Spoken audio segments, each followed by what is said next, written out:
Hi hello and welcome back to Madhunaveen blog channel.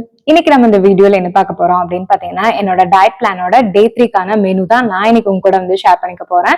So காலையில breakfast, lunch and டின்னருக்கு என்ன மாதிரியான ஃபுட்லாம் வந்து எடுத்துக்கிட்டேன், அதை எப்படி வந்து ப்ரிப்பேர் பண்ணேன், ஒவ்வொரு டைமுக்கும் என்ன மாதிரியான குவான்டிட்டியில வந்து எடுத்துக்கிட்டேன் அப்படிங்கிற எல்லா டீடைல்ஸுமே இந்த வீடியோல நான் உங்க கூட வந்து ஷேர் பண்றேன். ஸோ வீடியோ வந்து ஸ்கிப் பண்ணாம ஃபுல்லா பாருங்க. அதுக்கு முன்னாடி இதான் வந்து ஃபர்ஸ்ட் டைம் நம்ம சேனல்ல பாக்குறீங்கன்னா மறக்காம வந்து சப்ஸ்கிரைப் பண்ணிக்கோங்க. பக்கத்துல இருக்க பெல் ஐக்கானையும் கிளிக் பண்ணி ஆல் கொடுத்துக்கோங்க. அப்பதான் நான் இப்பெல்லாம் வந்து வீடியோஸ் அப்லோட் பண்ணாலும் உங்களுக்கு நோட்டிபிகேஷன் காமிக்கும். நீங்க என்னோட வீடியோஸ் வந்து மிஸ் பண்ணாம பார்க்க முடியும். சரி, இப்ப வாங்க நம்ம வீடியோக்குள்ள போலாம். என்ன மெனு எப்படி ப்ரிப்பேர் பண்ண போறோம் அப்படின்னு தெரிஞ்சுக்கிறதுக்கு முன்னாடி இன்னொரு முக்கியமான விஷயம் நான் உங்க கூட வந்து ஷேர் பண்ணணும் அப்படின்னு நினைக்கிறேன்.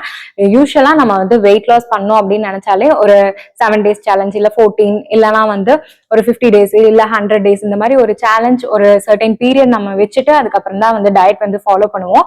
ஸோ நமக்குன்னு ஒரு கோல் வந்து இருக்கும். அதாவது இவ்வளோ டேஸ்ல நம்ம இந்த அளவுக்கு வந்து ரெடியூஸ் பண்ணும் அப்படிங்கிற ஒரு மைண்ட் செட்டோட தான் வந்து பண்ணுவோம். ஸோ இப்போ பாத்தீங்கன்னா ஒரு 2 days வந்து கம்ப்ளீட் பண்ணிட்டோம் அப்படின்னா உடனே நீங்க வந்து வெயிட் செக் பண்ணிட்டு எந்த ஒரு ரிசல்ட்டும் இல்லை அப்படின்னு அதோட வந்து ஃபெட்டப் ஆயிடக்கூடாது. கண்டிப்பா கன்சிஸ்டன்சியா வந்து இருக்கணும். அதே மாதிரி நீங்க வந்து ஒரு 2 daysலயே வந்து முடியல அப்படின்னு வந்து விட்டுறக்கூடாது. ஏன்னா நம்ம வந்து புதுசா ஒரு விஷயத்த பண்றோம். அதாவது ஃபுட்டா இருக்கட்டும், டைமிங்கா இருக்கட்டும், அதோட குவான்டிட்டி நம்ம வந்து கம்மி பண்றது, இந்த மாதிரி நிறைய விஷயங்கள் நம்ம வந்து புதுசா வந்து பண்ணாதான் நமக்கு வந்து கண்டிப்பா வந்து ஒரு நல்ல ரிசல்ட் வந்து கிடைக்கும். ஸோ அதனால ஒரு 2 days 3 days வந்து ட்ரை பண்ணிட்டு அதோட வந்து ஸ்டாப் பண்ணிடக்கூடாது. உங்களுக்கு நீங்க வந்து செட் பண்ண கோலை ரீச் பண்ற வரைக்கும் இதே மாதிரி வந்து மெயின்டைன் பண்ணாதான் உங்களால வந்து ஈஸியா வந்து வெயிட் லாஸ் பண்ண முடியும். ஸோ 2 days 3 days வந்து கஷ்டமா இருக்கு, என்னால முடியல அப்படின்னு வந்து ஃபெட்டப் ஆகி விட்டுறாதீங்க. கண்டினியூஸா வந்து ஃபாலோ பண்ணுங்க. கண்டிப்பா ஒரு நல்ல ரிசல்ட் வந்து கிடைக்கும். ஸோ அதுதான் வந்து சொல்லிக்கணும் அப்படின்னு நினைச்சேன்.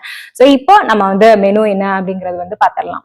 காலையில எந்திரிச்சு எப்பவும் போல எம்டி ஸ்டொமக்ல ஒரு 1/2 liter அளவுக்கு வார்ம் வாட்டர் வந்து குடிச்சுக்கோங்க. வார்ம் வாட்டர் வந்து டெய்லி ரெகுலரா வந்து குடிக்கணும். கண்டிப்பா வந்து மிஸ் பண்ணிடாதீங்க. ஸோ வார்ம் வாட்டர் குடிச்சு ஒரு 15 to 20 minutesக்கு அப்புறம் இன்னைக்கு பிரேக்ஃபாஸ்ட்டுக்கு பார்த்தீங்கன்னா ஏபிசி ஜூஸ் தான் வந்து எடுத்துக்க போறோம். ஆப்பிள், பீட்ரூட், கேரட் இதுதான் வந்து எடுத்துக்கிறோம்.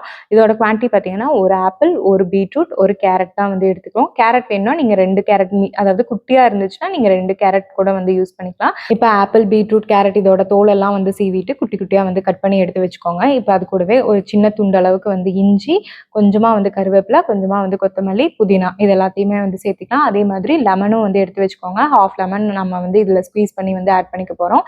இப்போ இது எல்லாத்தையுமே வந்து ஒரு மிக்ஸி ஜார்ல போட்டுட்டு கொஞ்சமா வந்து தேவையான அளவுக்கு தண்ணி ஊற்றி நல்லா வந்து நைஸா வந்து பிளெண்ட் பண்ணி எடுத்துக்கோங்க.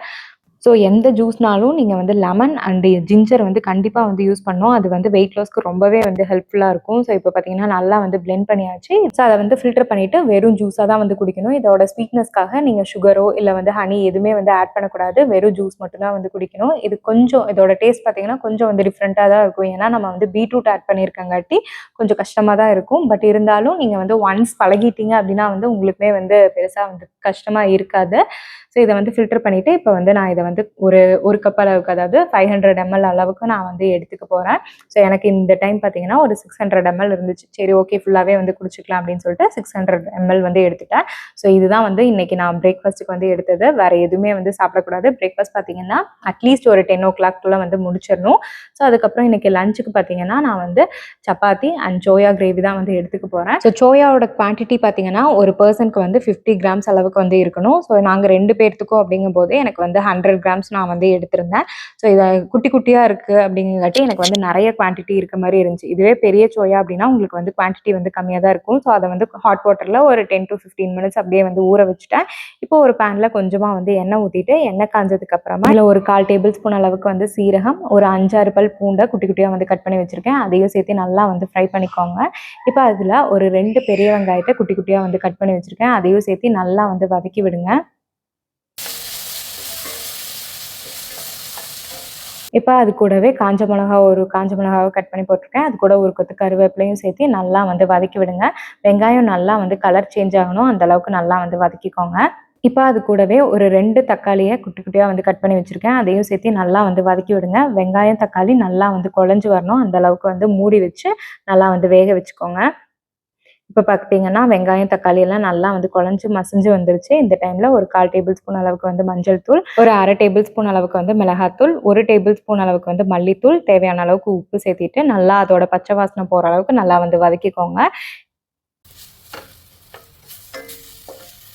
இப்போ அதில் வந்து ஒரு 1.5 கப் அளவுக்கு தண்ணி, உங்களோட கிரேவி கன்சிஸ்டன்சிக்கு தகுந்த மாதிரி நீங்கள் வந்து தண்ணி வந்து ஆட் பண்ணிக்கலாம். தண்ணி ஆட் பண்ணிவிட்டு லைட்டாக வந்து மிக்ஸ் பண்ணிவிட்டு மூடி வச்சு ஒரு 10 நிமிஷம் நல்லா வந்து கொதிக்க விடலாம். அதுக்குள்ளே இந்த சைட் பார்த்தீங்கன்னா நம்ம வந்து சோயா ஊற வச்சுருந்தோம் இல்லையா, அது நல்லா வந்து ஊறி இருக்கும். இப்போ அதோட தண்ணி எல்லாத்தையுமே வந்து பிழிஞ்சு அது தனியாக இந்த மாதிரி வந்து எடுத்து வச்சுக்கலாம். ஸோ அதுக்குள்ளே இந்த சைட் பார்த்தீங்கன்னா நல்லா வந்து கொதிச்சு வந்துருச்சு. இப்போ நம்ம வந்து எடுத்து வச்சுருந்தோம் இல்லையா, அந்த சோயாவை இது கூட வந்து சேர்த்திக்கலாம். சேர்த்திட்டு மறுபடியும் இதை நல்லா வந்து மிக்ஸ் பண்ணிவிட்டு மூடி போட்டு மறுபடியும் ஒரு 5 நிமிஷம் நல்லா வந்து கொதிக்க வைக்கலாம். ஏன்னா அந்த மசாலோட நம்ம சேர்த்திருக்கிற அந்த சோயாமே நல்லா வந்து மிக்ஸ் ஆகணும். இப்போ பார்த்தீங்கன்னா ஒரு 5 நிமிஷத்துக்கு அப்புறம் மூடி எடுத்து பார்த்தீங்கன்னா இந்த மாதிரி கொதிச்சு அந்த மசாலாலாம் அந்த சோயால நல்லா வந்து இறங்கியிருக்கும். இப்போ லைட்டாக வந்து கிளறி விட்டுட்டு மேலே அப்படியே வந்து கொத்தமல்லி தழை தூவி இறக்குனீங்கன்னா ஒரு சூப்பரான சோயா கிரேவி வந்து ரெடி ஆயிரும். இது வந்து சப்பாத்தி, ரைஸ் எல்லாத்துக்குமே வந்து சைட் டிஷ்ஷாக வந்து சூப்பராக இருக்கும். ஸோ இது டயட்டுக்கு மட்டும் இல்லை, நார்மல் டேஸ்லேயே மற்றவங்களும் வந்து ட்ரை பண்ணி பார்க்கலாம். ரொம்பவே வந்து டேஸ்டியாக இருக்கும். ஸோ நான் இன்னைக்கு இந்த சோயா கிரேவி வந்து சப்பாத்தி கூட தான் வந்து வச்சு எடுத்துக்க போகிறேன். ஸோ சப்பாத்தியுமே பார்த்தீங்கன்னா மாவு பிசையும் போதாக இருக்கட்டும், இல்லை வந்து சுடும்போதாக இருக்கட்டும், ஆயில் அதிகமாக வந்து சேர்த்தக்கூடாது. ஸோ சுடும்போது மேக்ஸிமம் லைட்டாக வந்து தோசைக்கல்ல வந்து ஸ்ப்ரெட் பண்ணிவிட்டு அதுக்கப்புறம் 2 சைடு போட்டு தான் வந்து எடுக்கணும். மேலெல்லாம் வந்து அதிகமாக ஆயிலோ இல்லை கீயோ எதுவுமே வந்து ஆட் பண்ணக்கூடாது. ஸோ வித்தவுட் ஆயில் தான் நீங்கள் வந்து சப்பாத்தியுமே வந்து ப்ரிப்பேர் பண்ணுற மாதிரி இருக்கும். ஸோ சப்பாத்தியோட குவான்டிட்டி பார்த்தீங்கன்னா நீங்கள் வந்து 2 இல்லை வந்து 3 வந்து எடுத்துக்கலாம். ஸோ அதுக்கு மேலே வந்து எடுத்துக்கூடாது. ஸோ கிரேவியோட குவான்டிட்டி வந்து உங்களுக்கு சப்பாத்தி எந்த அளவுக்கு இருக்கோ அதுக்கு தகுந்த மாதிரி நீங்கள் கிரேவி வந்து ஆட் பண்ணிக்கலாம். அதில் இருக்கிற சோயா வந்து 50 கிராம்ஸ் அளவுக்கு மட்டும்தான் நீங்கள் வந்து எடுத்துக்கிற மாதிரி இருக்கும். ஸோ இதுதான் வந்து இன்னைக்கான லஞ்ச் மெனு. அதுக்கப்புறம் அன்றைக்கி டின்னர் பார்த்தீங்கன்னா ஃப்ரூட் சாலட், அது கூட வந்து பால் தான். ஸோ ஃப்ரூட் சாலட் பார்த்தீங்கன்னா ஒரு பவுல் அளவுக்கு வந்து எடுத்துக்கலாம். ஸோ ஒரே மாதிரி ஆப்பிள் மட்டும் எடுக்கிறீங்கன்னா ஒரு ஆப்பிள் இல்லைனா வந்து 2 ஆப்பிள் அந்த மாதிரி எடுத்துக்கலாம். இல்லை நீங்கள் மிக்ஸ்டு ஃப்ரூட்ஸாக வந்து எடுக்கிறீங்க அப்படின்னா ஒரு 3லேருந்து 4 ஃப்ரூட்ஸை கொஞ்சம் கொஞ்சமாக, அதாவது பாதி பாதி வந்துட்டும் எடுத்துக்கலாம். ஸோ ஃப்ரூட் சாலட் அப்படிங்கும்போது நீங்கள் எந்த மாதிரியான ஃப்ரூட்ஸ் எல்லாம் வந்து ஆட் பண்ணிக்கலாம் அப்படின்னு பார்த்தீங்கன்னா வாட்டர் அதிகமாக இருக்கிறது, அதாவது வாட்டர் மெலன், பப்பாயா, கொய்யாக்கா, அதுக்கப்புறம் வந்து கிரேப்ஸு, இந்த மாதிரி அதிகமான ஃப்ரூட்ஸ் வந்து எடுத்துக்கோங்க. அதே மாதிரி வந்து அவாய்ட் பண்ண வேண்டிய ஃப்ரூட்ஸ் அப்படின்னு பார்த்தீங்கன்னா ஸ்வீட்டாக அதிகமாக இருக்கும் இல்லையா, மேங்கோ, ஜாக் ஃப்ரூட்டு, பனானா, சப்போட்டா, கஸ்டர்ட் ஆப்பிள், இந்த மாதிரி அதிகமான ஸ்வீட் இருக்கக்கூடிய ஃப்ரூட்ஸை வந்து அவாய்ட் பண்ணிவிட்டு உங்களோட ஃப்ரூட் பவுலில் வந்து ஆட் பண்ணிக்கோங்க. ஸோ அதே மாதிரி பால் பார்த்தீங்கன்னா ஒரு 100லேருந்து 150 ml வந்து பால் வந்து எடுத்துக்கணும். அதில் சுகர் எதுவுமே வந்து ஆட் பண்ணிக்கக்கூடாது. வெறும் பால் மட்டும் ஒரு கிளாஸ் அளவுக்கு எடுத்துக்கணும். இன்றைக்கி நான் பார்த்தீங்கன்னா ஃப்ரூட்ஸில் கிரேப்ஸு, பப்பாயா, அதுக்கப்புறம் ஹாஃப் ஆப்பிள், இதுதான் வந்து என்னோட ஃப்ரூட் பவுலில் வந்து எடுத்திருக்கேன். ஸோ டின்னர் வந்து இது மட்டும்தான் வந்து எடுத்துக்கணும், வேறு எதுவுமே வந்து சாப்பிடக்கூடாது. ஸோ பிஃபோர் 8 நம்மளோட டின்னர் வந்து முடிச்சுக்கணும். ஸோ இதான் பார்த்தீங்க அப்படின்னா வந்து டே 3க்கான மெனு. ஸோ என்ன மாதிரியான ப்ரிப்பரேஷன் பண்ணணும், எவ்வளோ குவான்டிட்டி எடுத்துக்கணும் அப்படிங்கிற எல்லா டீட்டெயில்ஸுமே வந்து பார்த்து தெரிஞ்சிருப்பீங்க அப்படின்னு நினைக்கிறேன். ஸோ இந்த வீடியோ உங்களுக்கு ரொம்பவே வந்து யூஸ்ஃபுல்லாக இருந்திருக்கும் அப்படின்னு நம்புறேன். இந்த வீடியோ பிடிச்சதுன்னா லைக் பண்ணுங்கள், மறக்காமல் நம்ம சேனலே வந்து சப்ஸ்கிரைப் பண்ணிக்கோங்க. தேங்க்யூ, தேங்க்ஸ் ஃபார் வாட்சிங் திஸ் வீடியோ. பாய்.